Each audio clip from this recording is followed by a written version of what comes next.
Sahabat, ada satu lagi cara untuk dapat bantuan kewangan. Okey, saya mau yang mudah, tidak mau seperti semalam.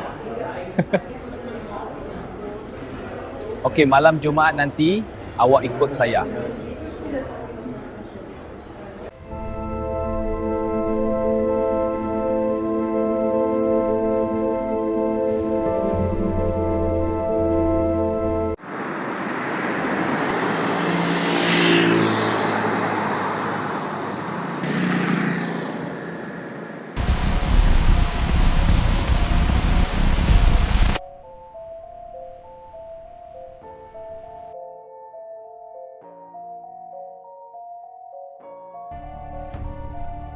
Mau kaya itu mudah? Ikut saya ke dalam hutan.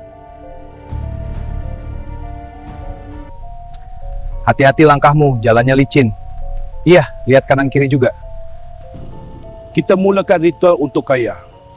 Eya hala, ya halas. Kita mulakan ritual untuk kaya.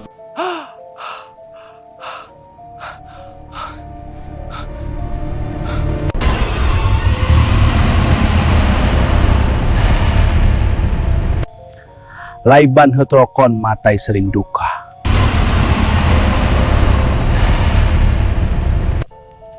Sudah selesai, minggu hadapan malam Jumaat kamu datang lagi ritual.